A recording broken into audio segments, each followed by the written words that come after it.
Ja, dames en heren, welkom bij alweer een nieuwe uitzending van Verre in Bedrijf aan Tafel. Wederom vanuit zaal 7 hier bij Hotel Asteria. En ook vandaag ontvang ik weer een aantal ondernemers die ons een en ander komen vertellen over wat hen bezighoudt, wat het bedrijf allemaal doet. En als eerste gast hebben we hier vandaag Bart Lemme. En Bart, jij zit hier namens Glasweb, want Glasweb staat aan de vooravond van een volgende stap. En deze stap die leidt ertoe dat gemeente Venray en Holthuis voorzien worden van een gloednieuw glasvezelnetwerk, zeg ik dat goed. En wij zijn benieuwd wat de stand van zaken is. Welkom Bart Lemme. Ja Bart, Glasweb, dat is al een tijdje bezig, maar kun je ons meenemen naar de laatste ontwikkelingen? Wat is het laatste half jaar bijvoorbeeld allemaal gebeurd? Nou, er is al een aantal jaren heel veel gebeurd. Hè. Het project loopt al vanaf nog voor 2012 zelfs. Maar even teruggaan naar het laatste half jaar. We hebben in juni 2016 de grantstelling verkregen onder een aantal voorwaarden vanuit de gemeente. Nou, dat was inmiddels al bijna een jaar geleden. Ja, dat is alweer bijna een jaar geleden. Dus,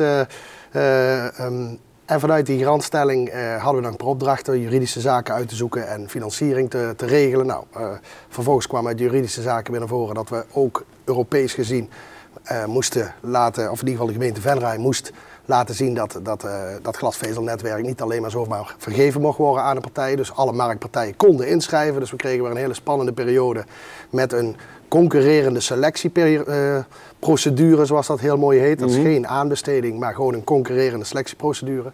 Nou, daar hebben wij als Glasweb op ingeschreven.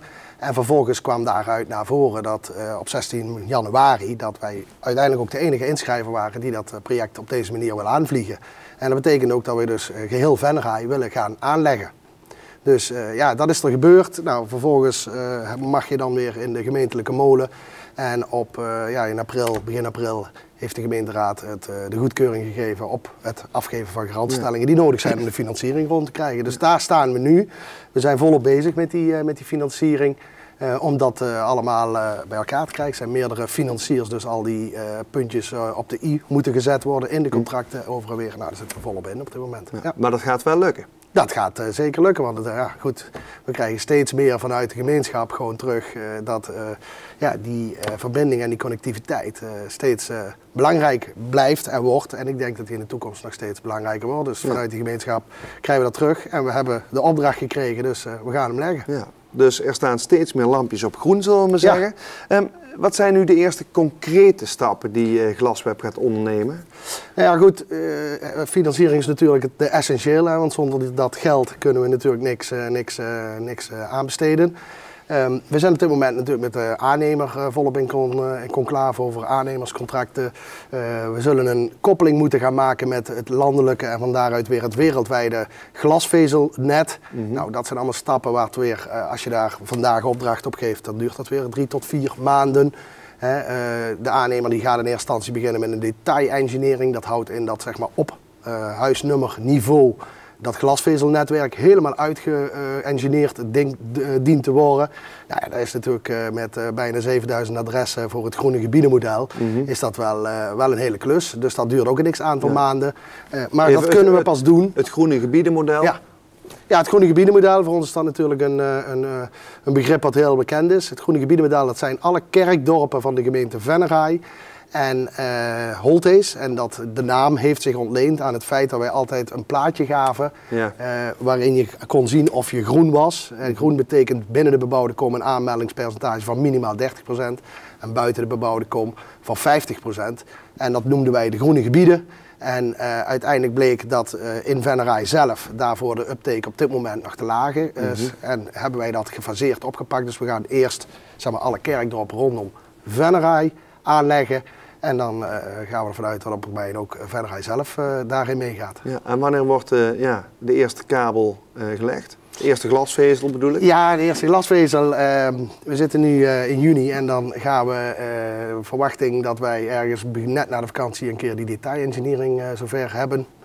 Maar goed, dat is de verwachting. Dat moeten we nog zaken met, je moet afstemming vinden met de provincie, met de waterstaten. Gemeenten moeten alle vergunningen vergeven, dus daar kan altijd nog wel iets in, nog wel een kink in de kabel komen, laat ik het maar even zo noemen.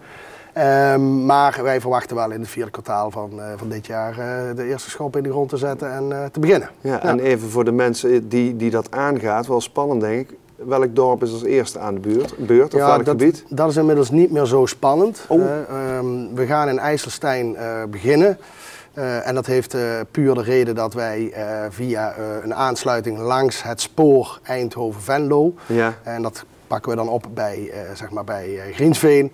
Van daaruit gaan we als eerste naar IJsselstein. En ja, hoe de rest gaat lopen, want dat vragen ons ook heel veel mensen. Ja, dat was mijn volgende vraag. Ja, hoe gaat het dan verder? Ja. En hoe de rest gaat lopen, dat weten we nu nog niet. Want dat komt uit de detailengineering. Dat heeft ook te maken met van allerhande zaken waar je daar misschien vergunningstechnisch of andere manier mee te maken krijgt. Dus. Ja. En welke voordelen levert het dadelijk nog meer op, bijvoorbeeld voor het bedrijfsleven? Ja.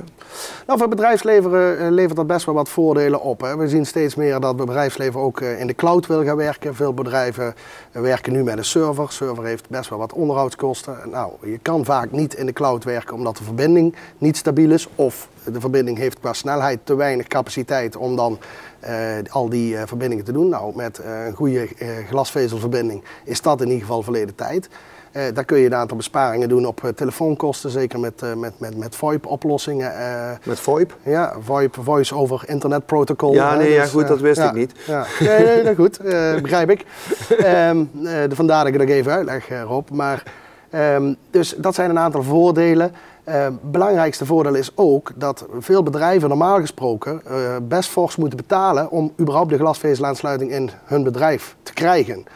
Of ze nou op industrieterreinen zie je vaak dat ze toch tussen de 1500 en 3500 euro per bedrijf moeten betalen om een aansluiting te krijgen. Vervolgens heb je een aansluiting van 1 aanbieder. Daar zit je dan ook voor de rest van je leven aan vast. Dus als je kijkt naar een stukje keuzevrijheid qua providers, en we hebben gezien ook in de energiemarkt dat als je keuzevrijheid krijgt dat dat prijstechnisch gemiddeld genomen veel interessanter is. Dat kan dan niet. Wij bieden gewoon een onafhankelijke glasvezel aan en voor ons is het niet van belang wie die provider is. Die kiest u als bedrijf gewoon zelf. Ja. En dat geeft gewoon zeker heel veel voordelen. Ja. Wanneer is het hele glasweb klaar? Het groene gebiedenmodel, de aanleg daarvan geraamd is dat we dat binnen een jaar kunnen afronden.